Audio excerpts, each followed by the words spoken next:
Hi, this is Ted, and for the next hour, you'll be listening to a reading of articles and features from the Monday, July, whatever that was, 27th edition of the New York Times on the Niagara Frontier Radio Reading Service. And you can tell that I'm a little discombobulated. We've been traveling and just got back, but I did want to get this reading done. And so we'll start with a guest essay called You Aren't Going to Like What Comes After America. This is by Chrystia Freeland, who is a former Deputy Prime Minister, Minister of Foreign Affairs, and Minister of Finance of Canada. Blaming Canada used to be such a fantastical idea that it was a joke. A couple of decades ago, South Park imagined a campaign against Canada for fabricated offenses, in this case children who swear, as a satirical device whose obvious impossibility was meant to underscore the pathetic human tendency to point fingers at someone, anyone else, for our failings. And yet, here we are, with the actual President of the United States well into his second term, blaming Canada for pretty much everything. The South Park movie culminates in a war between Canada and the United States. For now, in the real world, the battlefield is economic, with Trump threatening to impose tariffs on some $20 billion of Canadian exports, ranging from hockey sticks to cement.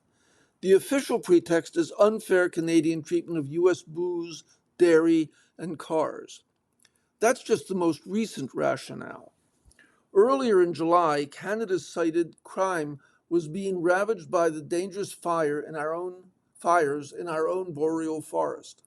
Before that, Canada was considered a national security threat and therefore subject to tariffs on our steel, aluminum, car parts, and cars. What makes this new attack on Canada truly absurd is that it runs counter to the United States' own economic interests. American workers can, with some justification, complain about China's self aggrandizing trade policies. And it's true that the downward pressure on wages in competing countries could lower labor and environmental standards. But America's trade relationship with its northern neighbor is very strong and mutually beneficial. The Trump White House knows that because commerce between the two countries is governed by a trade agreement negotiated during the first Trump administration and lauded by the president himself as the best trade deal ever. Even politicians who were lifelong critics of free trade and opponents of Trump's backed the United States Mexico-Canada agreement. In fact, that agreement was the first and only trade deal Sherrod Brown, the trade skeptic and former senator from Ohio, who is now running again, ever supported. Mr. Brown was right to do so. The United States runs a slight trade deficit with Canada in overall trade in goods and services, and a large surplus if you exclude energy, which America needs more, not less of, in the power-hungry age of artificial intelligence. At a time when Americans rank inflation and affordability as their top economic concerns, adding another tax on consumer goods, which is what tariffs are, is self-defeating. Rehearsing the economic irrationality of the president's trade war on Canada is fun and a self-soothing behavior for America's long-suffering northern friends. But the reality is that the economics of Trump's tariff attacks on Canada are not really the point. This fight isn't about correcting the global financial imbalances that the president's more high-minded apologists contend are the true purpose of his trade policy. Nor is it about ending the Rust Belt deaths of despair that Mr. Trump's most articulate enablers sometimes cite as the motivation for their protectionism. That doesn't mean that there is no method to what can look like madness. Trump's tariff offensive has a clear purpose: to demonstrate who is dominant and who must submit. As a U.S. counterpart told me during the USMCA negotiations in 2018, we are 10 times bigger than you, so we should get our way 10 times more than you. The laughably flimsy, constantly changing justifications for the president's tariffs are in fact part of the point. True power is being able to do whatever you like for whatever reason you like, or for no reason at all. The rest of the world saw that too last week when tariffs were imposed on more than 80 countries on the grounds that they were violating forced labor provisions. This from a White House that's friendlier with China than it is with NATO allies. You don't need to have attended meetings in the Oval Office or have a degree in international relations to see that this is what's going on. The president has been his usual, utterly transparent self. Since Trump was elected a second time, he has repeatedly described Canada as the 51st state and our prime minister as a governor. The tariffs would not be levied, he has pointed out over and over again, if Canada were to absorb absorption. After the new measures were announced this month, Trump insisted that Canada was entirely at Washington's mercy. They need us to survive. Without us, there's no way they can survive. As Stephen Miller, one of Trump's top advisors, explained to CNN's Jake Tapper at the beginning of the year, we live in a world in which you can talk all you want about international niceties and everything else. But we live in a world, in the real world, Jake, that is governed by strength, that is governed by force, that is governed by power. In other words, this isn't about wine sales or how Canada manages its forests or reviving U.S. manufacturing. It's about whether Canada is prepared to accept a profound change in its relationship with the U.S. It's about whether Canada is willing to go from being an ally and a partner in a relationship governed by treaties and rules to being a vassal, subject to Washington's fiat, like the Venezuela of Delcy Rodriguez, only with snowdrifts and hockey. Nor is appeasement, which some Trump whisperers counsel, a way to avert that awful choice. Saying yes to the White House's demands just invites more of them until full submission has been established. Giving in gracefully is a less theatrical way of arriving at the same destination. Once you understand that, it's obvious how Canada needs to react. As we did in 2018 when we responded to the first major U.S. tariff attack with dollar-for-dollar retaliation, Canada must fight back. The only thing a bully understands is strength, and Trump is keen to establish himself as the world's apex predator.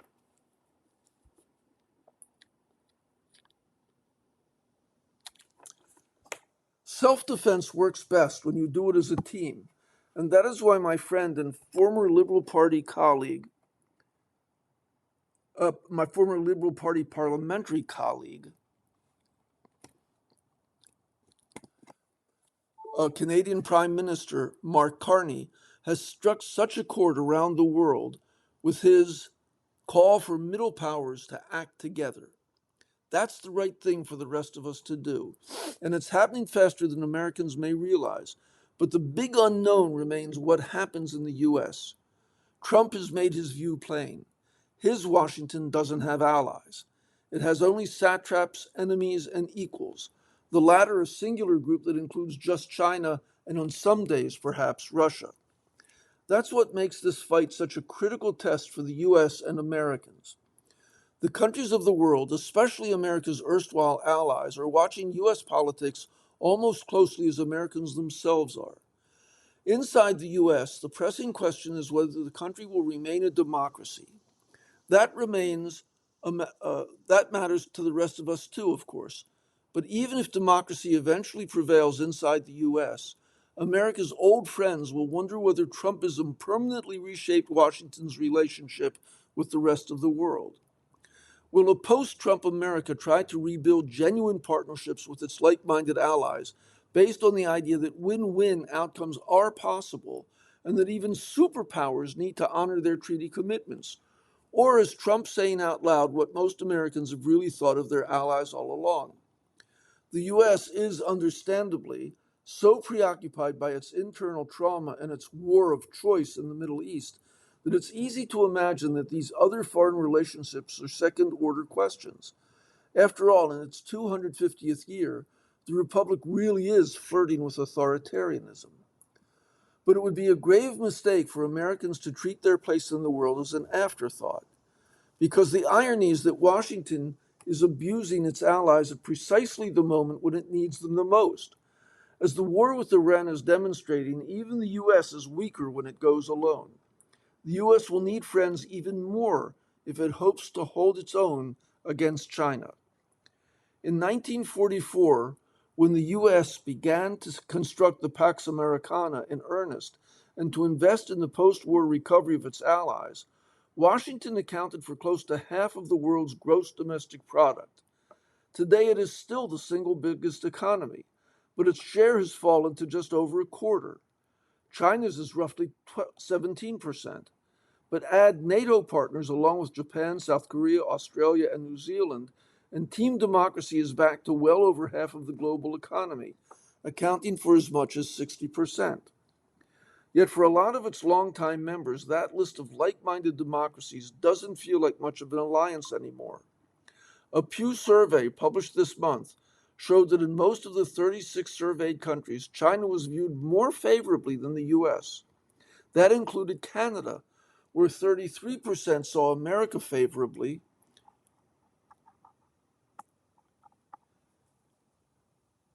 compared with 44% for China. People in France, Germany, and Britain took a similar view. At one level, that's nonsense. China has an authoritarian communist government that imprisons and executes dissidents and ethnic minorities and ruthlessly punishes foreign partners deemed to be stepping out of line, as it did with Canada a few years ago, imprisoning 2 innocent Canadians in response to our decision to honor our extradition treaty with the U.S. in an unrelated case. But given Trump's choice to play by China's rules and force smaller countries to suffer or to submit, the poll results shouldn't be much of a surprise. Superpowers, even the most benign, are always resented. That means that America's allies have all long harbored a latent strain of anti-Americanism. Those Pax Americana skeptics are gloating right now, wagging their fingers at the Atlanticists and saying they told us so. Would-be future American leaders who recognize the value of allies and think all will be forgiven when the White House has a new occupant need to appreciate the depth of the damage being done by its current resident. They can limit the harm and create the option for the U.S. to make a different choice in the future by speaking out now. If they don't, the rest of the world will be right to think that all Americans actually agree with the current bully in chief. The only winners from that outcome will be the world's despots. Or, as the great Canadian songwriter and poet Leonard Cohen presciently put it, you aren't going to like what comes after America. And here is an essay by Michelle Goldberg called A Setback for the MAGA Media Takeover. In April, the attorney Norm Eisen was on his way into the Supreme Court as part of the legal team fighting to preserve birthright citizenship when he got a text from the actor Mark Ruffalo. Along with several others in the entertainment industry, Ruffalo was searching for some way to stop the pending merger between Paramount and Warner Brothers, which would leave the MAGA suck-up David Ellison in charge of 2 of the big 5 major movie studios, as well as HBO Max and CNN. After acquiring Paramount, CBS's parent company, in 2025, Ellison delighted Trump by installing the anti-woke editor Barry Weiss atop the network, throwing 60 Minutes and other programs into crisis.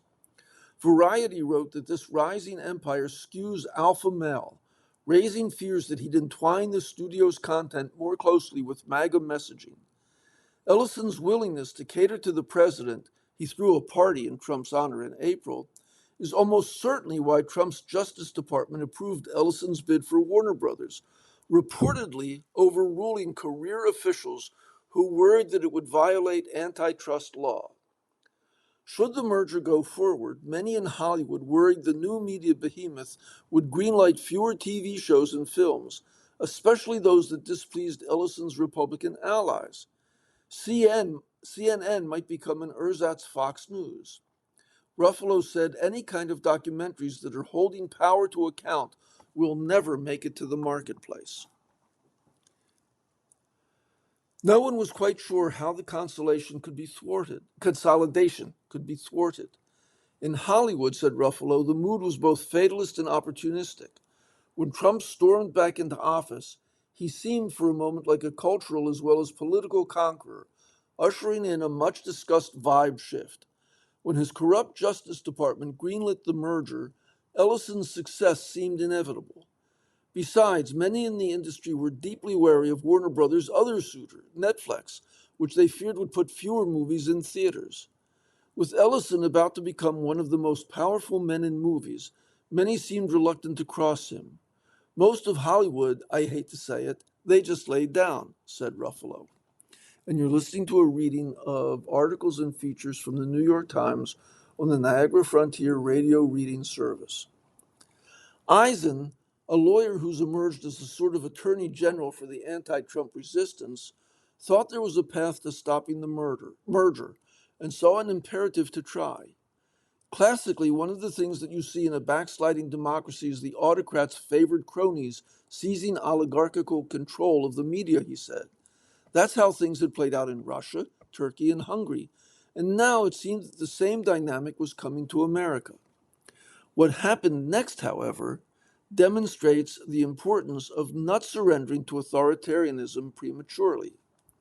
In a phone call on the Supreme Court steps, Eisen drafted an open letter denouncing the merger and celebrating reports that state attorneys general were scrutinizing it, tacitly encouraging them to take Paramount to court.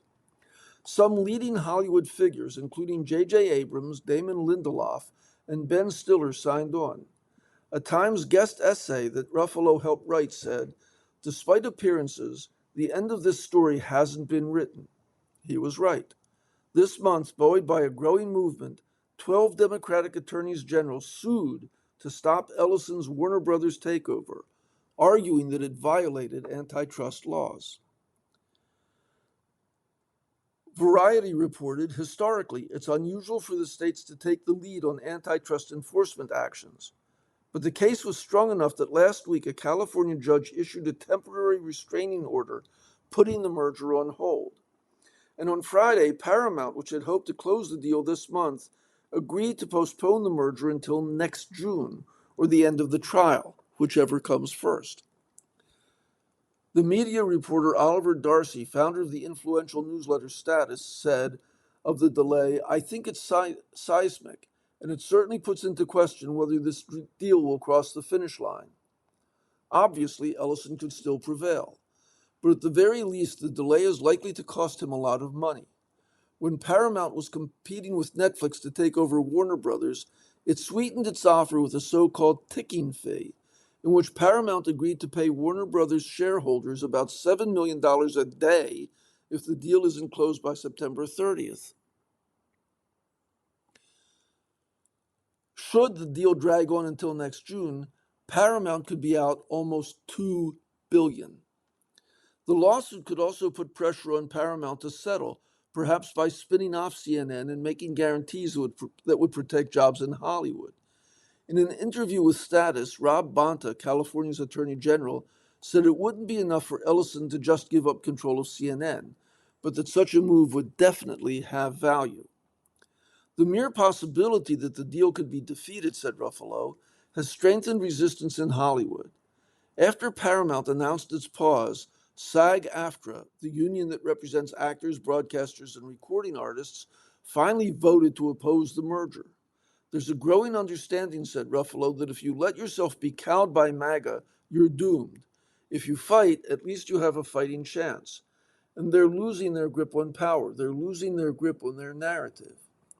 As Trump looks ever less indomitable, so does his dream of remaking American culture in his image. That's the lesson for Eisen, too.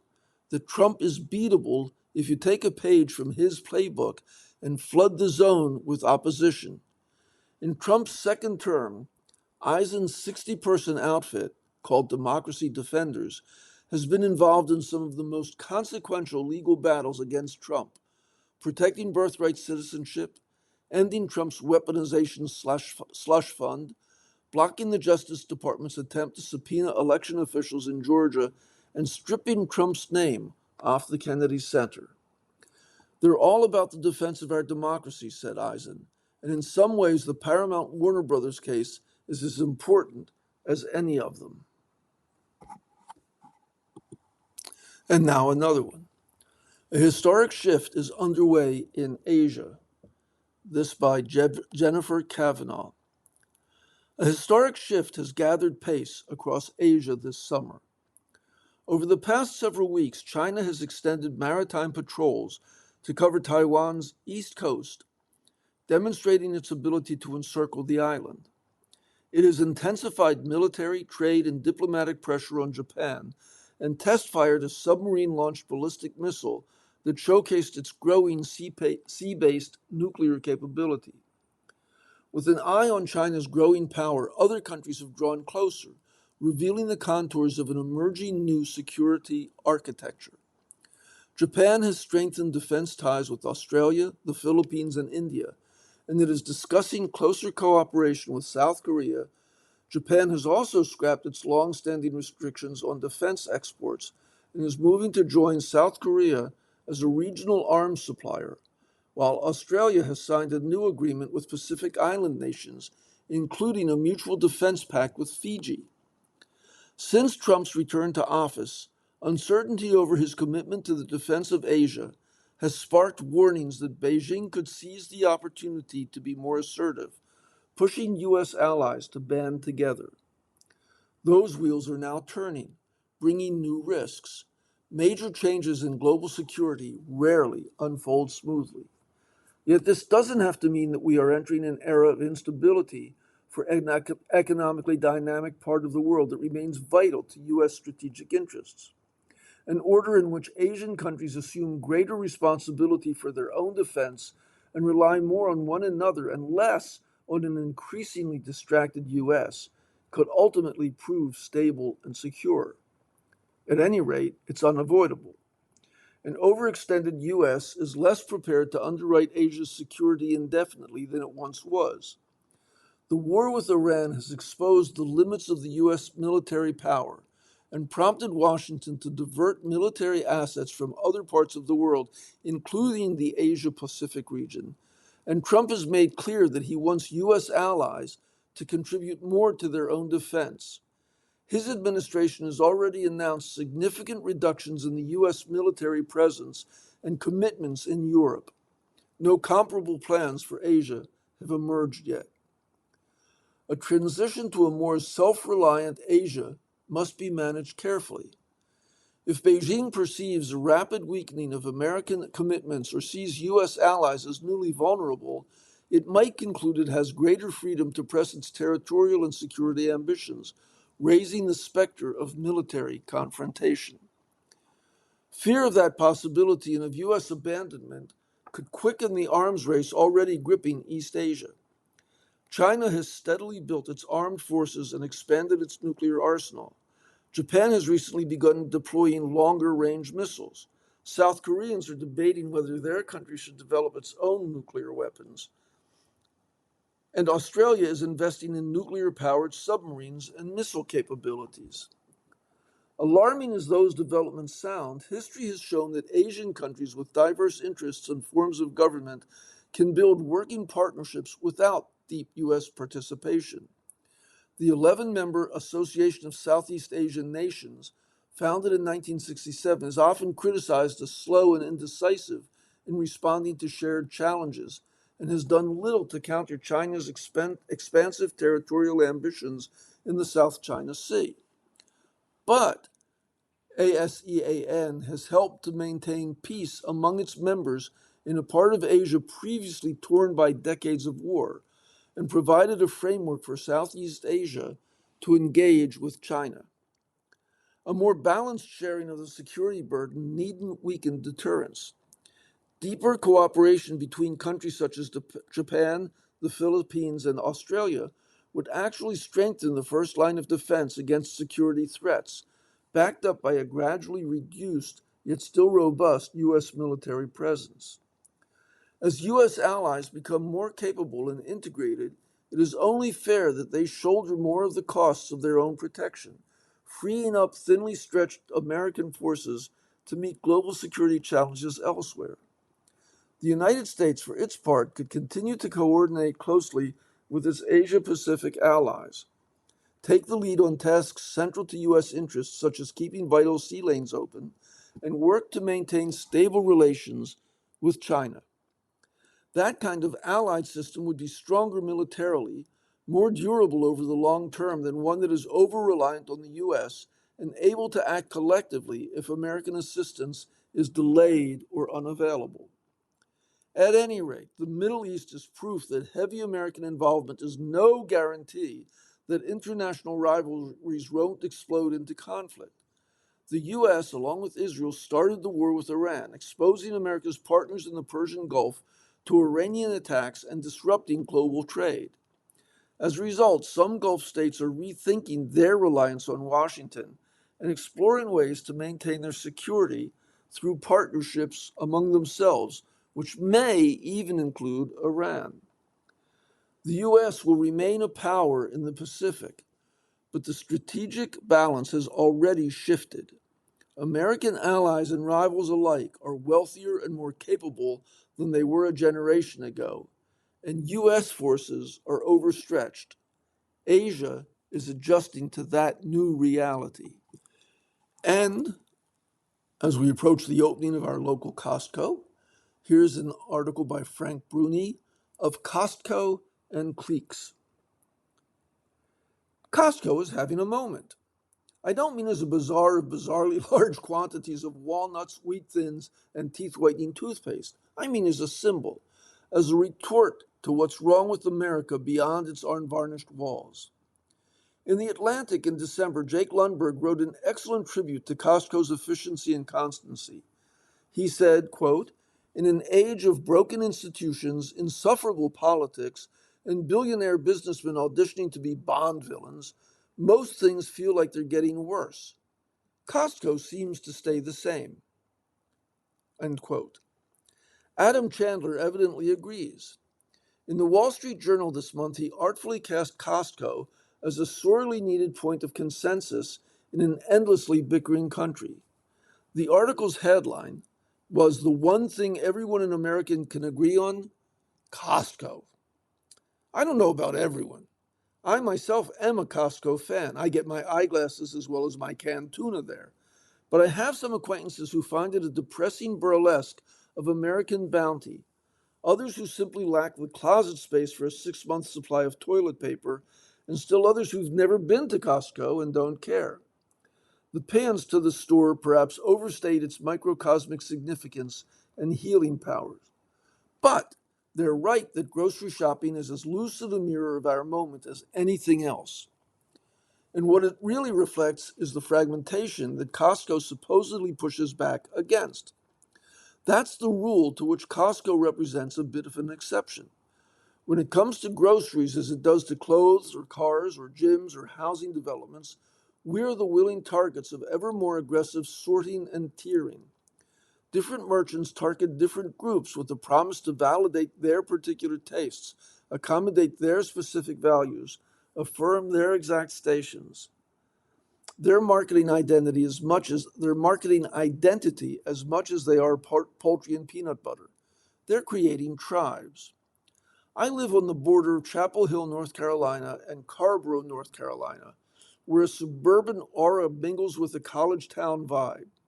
When people around here announce themselves as regulars at the local Trader Joe's, they may be disclosing nothing more than their fondness for its steamed soup dumplings or its creamy spinach and artichoke dip. But at least as often, they're knowingly telling me how they see themselves and who they mean to be. Unfussy, but whimsical individuals whose fiscal prudence leaves room for inventive frozen canapes and exuberant checkout clerks. Their victual signaling? Victual signaling? I don't know what that is. So are some shoppers who swear by the Aldi that's just across the parking lot from Trader Joe's. Their choice isn't driven solely by Aldi's lower prices on many staples. It carries its own message. I'm immune to cutesy come-ons. I'm too practical for that colorful packaging and strenuous cheer over at Trader Joe's. And when local folks tout their pilgrimages to the Carrboro Farmers Market on Saturday mornings, they're sometimes revealing as much about their political leanings, concern for the environment, worry about sustainability, as their culinary ones. We are where we We are where we procure our legumes. And you're listening to a reading of articles and features from the New York Times on the Niagara Frontier Radio Reading Service. It has always been thus, and we've always had options. But this many of them, each with painstakingly fashioned, carefully advertised brands, the combined population of Chapel Hill and Carborough is modest, at about 85,000. But that's apparently enough not only for the stores I've already mentioned, but also for a Whole Foods catering to the shopper interested in an especially robust cheese selection or just all-purpose pampering, a Fresh Market for the customer who's tempted by Whole Foods but wants to feel a little less like a luxury lemming or has sworn off all things Amazon, the corporate parent of Whole Foods. Two locations of the Weaver Street Market, a co-op that specializes in natural foods and has a clientele more tattooed and pierced than Fresh Markets, and a Wegmans for the proudly ambidextrous epicure who wants high-end halibut and low-end frozen breakfast sandwiches just a few aisles apart. That's not to mention the old-style alternatives of at least 4 Harris Teeter stores and 5 Food Lions, depending on how you count. How can you count Food Lions?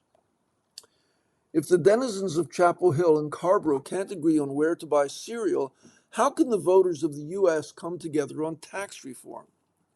I've been just once to Aldi, a tad too no nonsense for me, but I repeatedly visit all those other stores. I'm finicky about chicken thighs, best at Fresh Market, have more luck with the produce at Wegmans than at Trader Joe's, and use enough olive oil to warrant Costco's jugs of it, heavy as kettlebells. But I also tell myself that I'm refusing to be categorized and striking a blow for independent thought. I'm reaching across the supermarket aisle. Look at me and my heterodox dinner.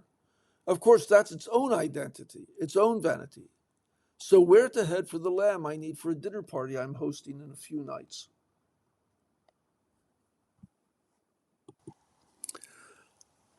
Another interesting article, Stop Pathologizing Ordinary Life by Clay Rutledge, who is a research psychologist. Americans are more focused on mental health today than at any other point in our history. Public health campaigns urge us to check in on our feelings and talk openly about our struggles. Schools have adopted mental health curriculums. Employers often mental health days. There are thousands of mental health and wellness apps. Yet our mental health appears to be getting worse. Over the past several decades, the percentage of Americans who report being in poor mental health has been rising. Over half of U.S. doctors surveyed in 2023 reported a decline in their patients' mental health. That same year, more than 3/4 of companies reported rising mental health concerns among their workforces.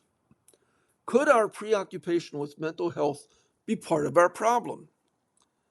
In some ways, encouraging people to think and talk more about their mental health is a good thing. There's now less stigma around mental illness, and more people who can benefit from professional help are getting it.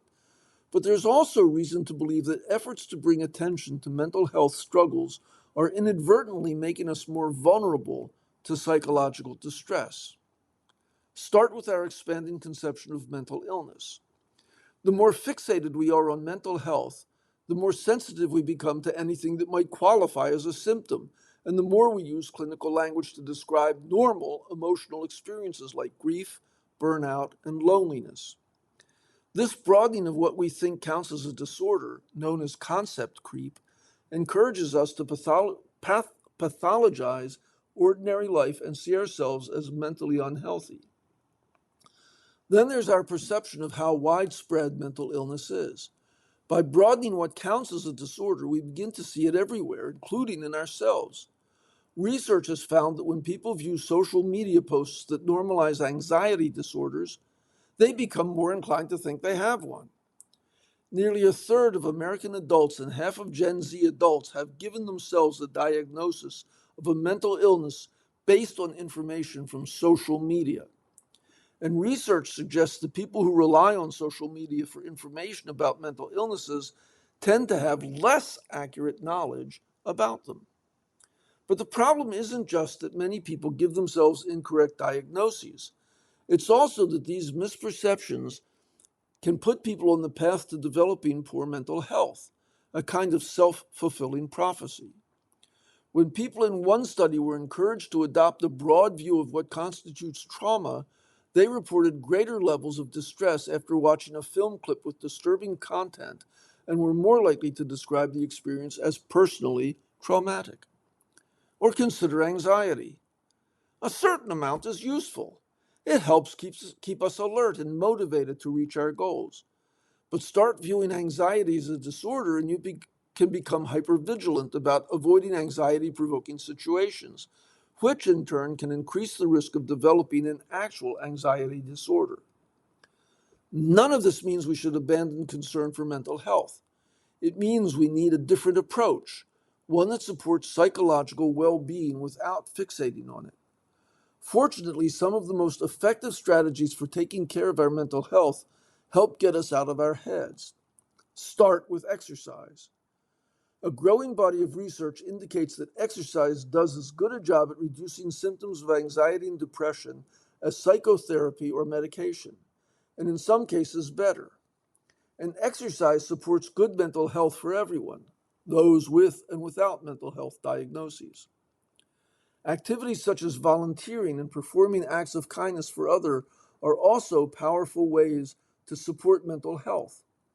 One study randomly assigned individuals with anxiety and depression symptoms either to practice a set of cognitive behavioral therapeutic exercises or to engage in acts of kindness toward others. Both approaches reduced anxiety and depression, but the kindness group improved more, suggesting that focusing on someone else's problems took people's minds off their own worries. Which brings us to life's meaning. The more meaningful that people find their lives, the more resilient they are when facing stress, and the less at risk of depression, anxiety, substance abuse, and suicide. Finding meaning is often characterized as a contemplative exercise, something arrived at through deep deliberation. But while our ability to turn inward and ponder existential questions makes humans unique in our quest for meaning, finding meaning tends to involve outward-oriented action. That's because we feel the most meaningful when we are doing things that provide social significance, a sense that we matter, that we play an important role in other people's lives. We should be thankful for the progress we've made on mental health and continue to improve access to effective treatment. But we should also try to spend less time stuck in our heads and more time out in the world, pursuing the kinds of activities that support mental health without making us so obsessed with it. Are you a jerk or a sucker? That's the name of the next article. And it's by Robin Given. There isn't much love and there's definitely little sympathy for rich people right now, a fact that is entirely rich people's fault. You may be fretting over your health insurance premiums going up. They are optimizing their faces with $300,000 worth of microscopic tweaks and buying their way out of the indignities of flying commercial. Like many other people, I unreservedly disdain the billionaires who've taken a wrecking ball to our cultural and political institutions while giving up on the giving pledge. And just the mention of quiet luxury now makes me want to scream that there's nothing low-key about $1,000 slides from the row that are basically just zhuzhed down Birkenstocks. So perhaps that's why people have been conflicted about the show Your Friends and Neighbors. It's about rich people and is brilliantly acted with nuance and dark hilarity, but it arguably doesn't hit the one percenters viciously enough for the times. When the Apple TV series debuted in 2025, Emmy voters gave it a single nomination for its theme music. It didn't win. Online conversations continue to dissect why this exploration of an American class distinguished by landscaped estates, private jets, and families who pay list price tuition at Ivy League institutions is so unappealing. No small amount of that disdain is directed at the women who populate the show's fictional town of Westmont Village, a mashup of upmarket commuter towns in Westchester County with a hint of Greenwich, Connecticut, where everyone seems to be striving, competing, winning, and yet still feeling like a loser. This year, Emmy voters did better. While they failed to specifically acknowledge any of the actors, writers, or directors, they gave Your Friends and Neighbors a nomination for Best Drama, which it should win.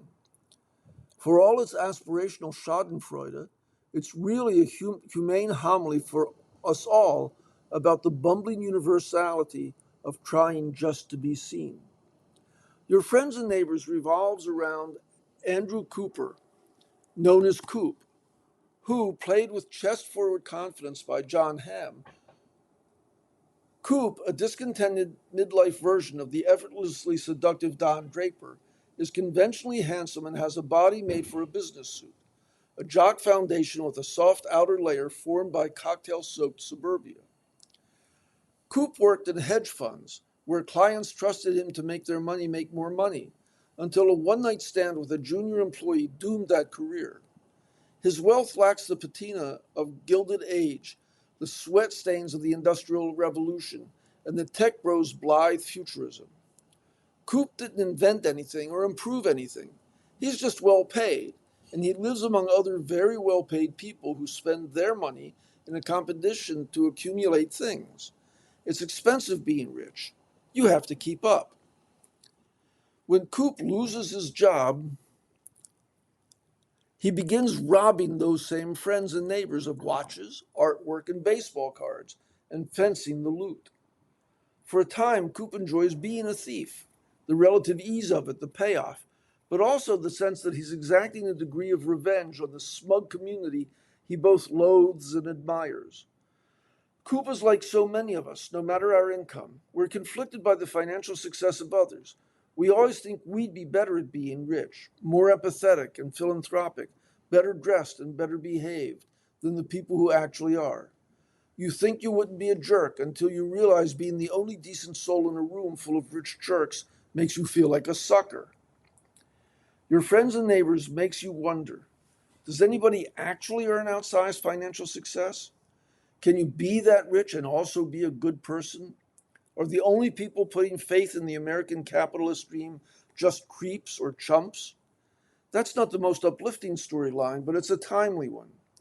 After all, we're living in the self-dealing era of the Epstein class, when the president of the U.S. made $2.2 billion last year, mostly through crypto schemes. During one of Coop's earliest capers, he slips into a neighbor's home and slides open a drawer containing a collection of watches, each of which fits the human wrist with about as much grace as a saucer strapped to a twig. In a voiceover, Coop offers a detailed description of the watch.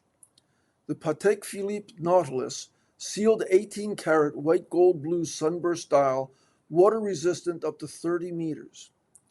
He states these technical details in his flat tone, without any hint of the romance a salesman might inject to convince a customer that he deserves a high-performance watch to wear to his kid's soccer game.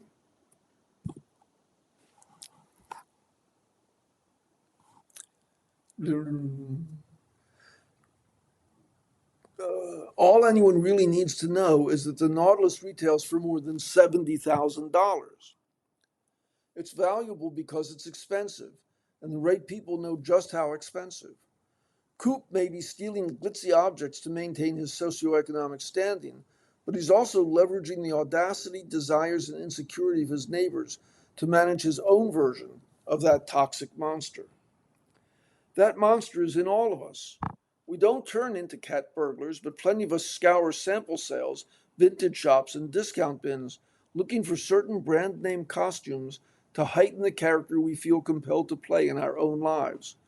We're all aspiring to a vision of the American Idol, one that gets ratcheted just out of reach with each step closer. Did you ever really arrive? Life's basic necessities are taken care of, but there are other worries. You're hoping that you've accurately defined happiness. You're hoping to be seen, to be acknowledged, to matter behind the dollar signs. To matter beyond the dollar signs associated with your name. Coop's ex-wife, Mel, played by Amanda Peet, spends much of season 2 wrestling with perimenopause. She is also in a fight with her neighbor, whose dog keeps pooping on her lawn. One drunken evening, she plots to push over construction workers' porta potty so it spills onto her neighbor's lawn, turning it into a gloppy blue swamp.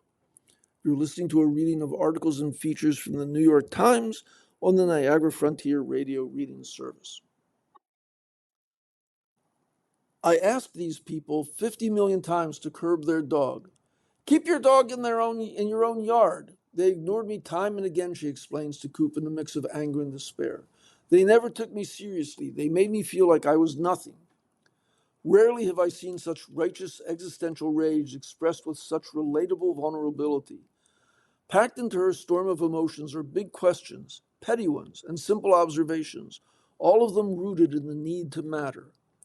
Would Coop have been ignored by the neighbors if he'd made a similar request in his deep white man baritone? Would one of the 20-something models walking around like concubines at Mel's ex-boyfriend's housewarming be as invisible? And why wouldn't her neighbors hold up their end of the social contract? Your Friends and Neighbors, which has been renewed for a third season, doesn't ask us to feel sorry for the rich, nor does it throw gasoline on the roaring fire of hatred for them. And it's certainly no free-range anti-capitalist polemic like I Love Boosters. Its creator, Jonathan Tropper, told The Times, "We are skewering a value system, but at the same time we're making the show aspirational. We're still showing you the cars and the houses and the watches. It spends a good deal of time reminding viewers that money isn't a promise of happiness, though the series does acknowledge the sad truth that unhappiness is a lot easier to manage with financial privilege." Americans reflexively run toward money. Long after we've made enough to be comfortable, we keep running in search of respect, a reality made plain in season 2, episode devoted to the death of Coop's father. After the funeral, Coop finds a pair of Cartier cufflinks still in their original box that he'd given to his dad. Only a fool would give Cartier cufflinks to a man who regularly shopped the Brooks Brothers sale rack, Coop says in a voiceover. I doubt Ron Cooper even had a shirt that took cufflinks. But it was his birthday and I wanted to give him something nice, so I went with a pair of $4,800 designer cufflinks that he apparently never took out of the box. Like all gifts, this one said more about the giver than the recipient, Coop says, and I didn't love what it said about me. They reminded me much more modest, yet nice presents I gave my father. After he passed away, I went through his belongings and found a Thomas Pink shirt I'd given him that he'd never worn. It was folded neatly in one of his dresser drawers. The cufflinks I'd purchased to go with it were there too, tucked into the French cuffs. I suppose he liked the shirt. I know he kept it because it came from me. Your Friends and Neighbors asks, in the pursuit of the American dream, how do you avoid being a jerk or a sucker? We're so busy trying to make sure that who we are and what we've accomplished doesn't disappear from view. If we're really lucky, we've become people in our lives who see us clearly. If we're really lucky, we have people in our lives who see us clearly, not because of our successes, but despite them. And for those of you who like books, here is Booker Prize nominees include novels by Marlon James and Elizabeth Strout. This is by Alex Marshall. Marlon James's The Disappearers, the Jamaican writer's first non-fantasy novel since he won the 2015 Booker Prize for A Brief History of Seven Killings, is already one of this year's most anticipated literary releases. Now the novel about an anti-gay hate crime in 1980s Jamaica is likely to be even more so. On Thursday, it was nominated for the Booker Prize, along with a dozen other books, including fellow Booker winner Douglas Stewart's John of John and The Things We Never Say by the Pulitzer Prize-winning author Elizabeth Strout. The Booker, a distinguished British literary award, is given out each year to a title originally written in English and published in Britain or Ireland. The judging panel, led this year by the classicist Mary Beard, will announce a 6-book shortlist on September 22nd. The winner will be named at a ceremony in London on November 9th. Its author will receive £50,000, about $66,500. So here are the nominees. The Shadow of the Object by Chloe Aridjis. In this dreamlike tale, a woman who is hospitalized after being bitten by a dog must return a magic lantern to another patient's son. John Self, writing in the Financial Times, said that the book had an intense flavor that can only come from an author's deep investment in their material. That's The Shadow of an Object. The next one is Switzy by Emma Cline. Set for a September 8th release, Cline's third novel follows a retired business executive with a degenerative neurological disease as he visits friends and families before his medically assisted death in Zurich. That's Switzy.